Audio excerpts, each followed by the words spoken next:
पटना। बिहार लोक सेवा आयोग की 70वीं पीटी परीक्षा को दोबारा आयोजित करने की मांग को लेकर छात्रों और शिक्षकों का विरोध प्रदर्शन जारी है। मंगलवार को भी पटना की सड़क पर सैकड़ों छात्र और शिक्षक उतर आए और गर्दनी बाग धरना स्थल पर विरोध जताया। प्रदर्शनकारियों का आरोप है कि परीक्षा में धांधली हुई है और वे इसके खिलाफ निर्णायक लड़ाई लड़ेंगे। लोकप्रिय शिक्षक और शिक्षण कार्य से जुड़े खान सर ने इस आंदोलन को बीपीएससी 2.0 आंदोलन करार दिया। एबीपी न्यूज से बातचीत में उन्होंने कहा कि ये आंदोलन पूरी तरह छात्रों का है और इसमें किसी भी राजनीतिक दल को शामिल नहीं होने दिया जाएगा। उन्होंने सरकार पर निशाना साधते हुए कहा कि छात्र लाठी की चोट सह सकते हैं, लेकिन वे अपने वोट की चोट से सरकार को जवाब देंगे। खान सर ने कहा, पहले नारा दिया जाता था बेटी बचाओ बेटी पढ़ाओ, लेकिन अब स्थिति ऐसी हो गई है कि बेटी पढ़ाओ और बेटी को सड़क पर बिठाओ। ये सरकार सुधरने वाली नहीं है। हमारे पास परीक्षा में हुई धांधली के पर्याप्त सबूत हैं और हम चाहते हैं कि सरकार जल्द से जल्द इस मामले की निष्पक्ष जांच कराए। छात्रों का कहना है कि बीपीएससी की 70वीं पीटी परीक्षा में बड़े पैमाने पर अनियमितताएं हुई हैं, जिससे ईमानदार परीक्षार्थियों के भविष्य पर खतरा मंडरा रहा है।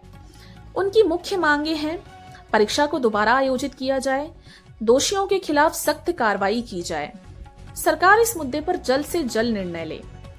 छात्रों का आरोप है कि परीक्षा में पेपर लीक होने से लेकर कई अनियमितताएं देखी गई हैं, जिससे मेहनती और योग्य उम्मीदवारों का नुकसान हुआ है।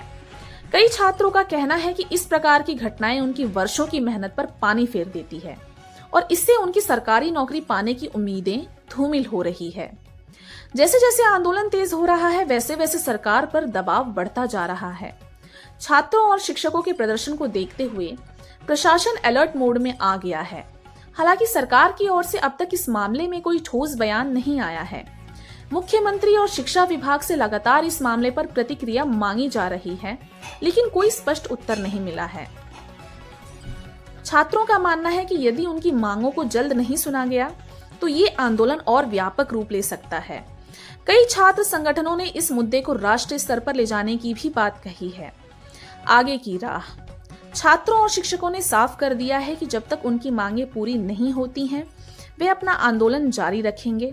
अब ये देखना दिलचस्प होगा कि सरकार इस मामले में क्या रुख अपनाती है और क्या छात्रों की मांगों को स्वीकार कर परीक्षा को दोबारा आयोजित किया जाता है या नहीं।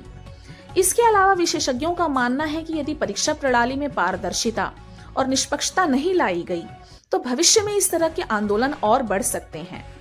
सरकार को इस मुद्दे को गंभीरता से लेना होगा ताकि छात्रों का भविष्य सुरक्षित रह सके और परीक्षा प्रणाली में लोगों का भरोसा